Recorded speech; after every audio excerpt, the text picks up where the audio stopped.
TIDEPOD challenge.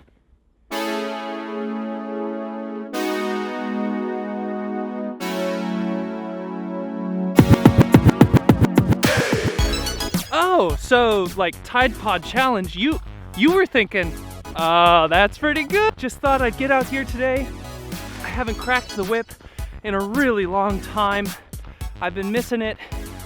It's like one of my favorite things to do, so I thought I'd, challenge the cold and just get out here, let my beard freeze over a little bit and enjoy some whip cracking.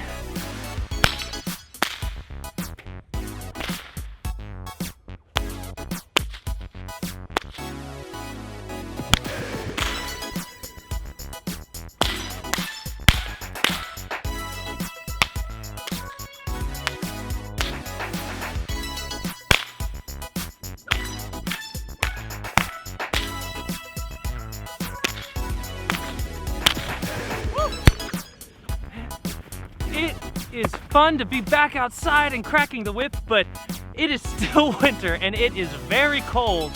So I want to head inside and show you a little whip making trick.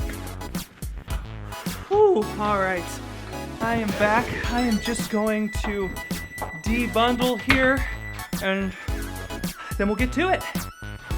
Oh, whew.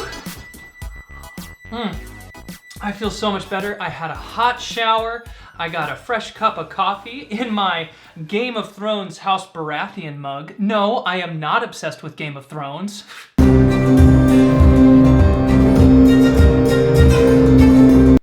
So what have I got going on here? Well, I've got 3 loaded cores, 2 of which are going to be 6-footers, 1 of which is going to be a 12-footer, and I have over here the setup for a new process that I use in my first layer of bolster. So let's take one of these 6-footers, for example. This point here between the handle and the loaded core takes a lot of stress. This is heat shrinking rubber, and electricians use this as an insulator to cover live wires. So because when you heat it with a heat gun, it shrinks. So this is a 3-to-1 shrink ratio, and I think this one's a 2-to-1 shrink ratio, which is plenty good for you're about to see. First thing we're gonna do is we're gonna get a 2-inch portion of this 1/4-inch material. So these are 4-inch pieces, so I'm just gonna cut this in half and snip, and I'll actually use this other 2-inch piece here. All right, so now we're gonna take this and we're gonna run it down the length of our core.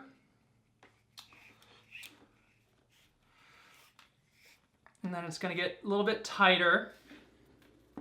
So it's just a little bit loose, and then you just kind of string it on over the top here. Or you can kind of push it.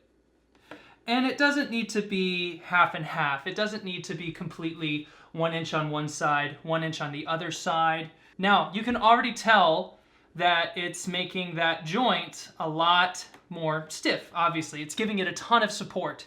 So now, we're gonna heat shrink it.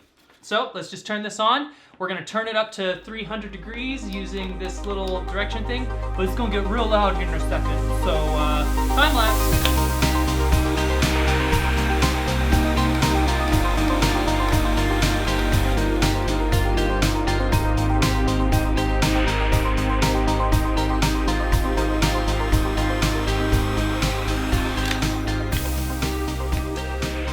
And there you have it. It's that simple. Now, let's do the 12-footer.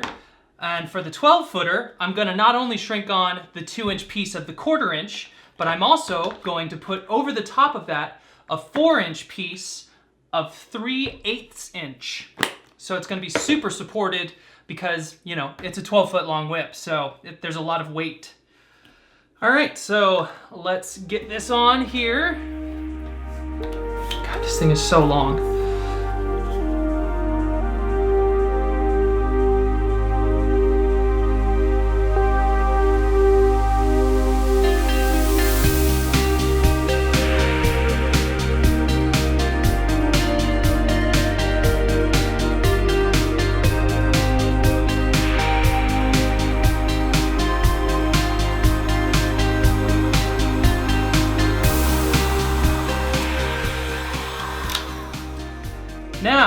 gonna take our 4-inch piece and we're gonna put it as, you know, evenly as we can. You can kind of eyeball it here. 2 inches on one side and 2 inches on the other side of the joint. Now, you're going to shrink this from the center out, because if you start on the edges, the tubing will actually shrink in on itself and it'll end up being like 3.5 inches instead of a full 4 inches. So here we go. Turn this back on.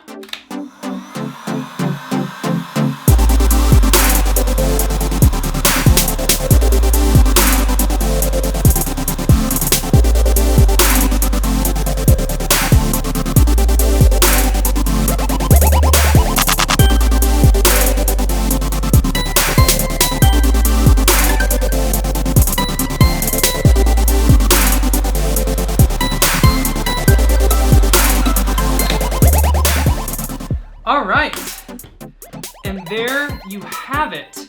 So this one, there's a little bit more of a taper, because it's so heavy, but you can see it kind of starts to dip a little bit more than just the 2-inch one here. I left this one without the heat shrink tubing on it because I am going to get the first bolster on these 3 so that you can see the huge difference that having heat shrink tubing underneath it makes.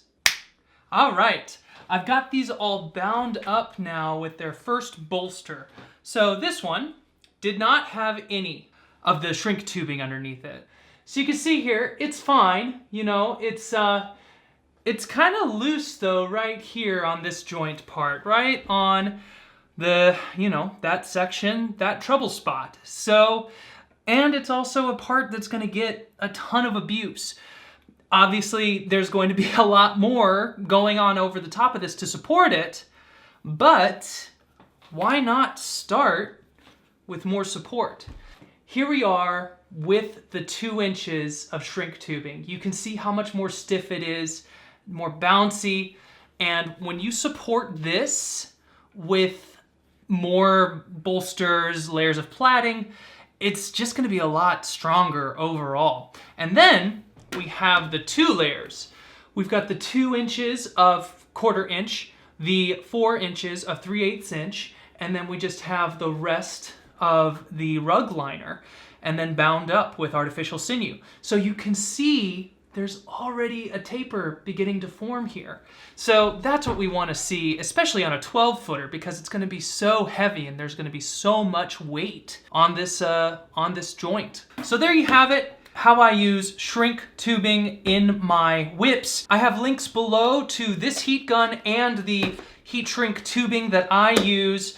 I think it's an awesome tool for making the joint of your whip more stiff and durable. I think it's making a great impact on the transition of my whips, and I think it could for you too. Thanks for watching, everybody. Like, subscribe, comment, and as always, happy cracking.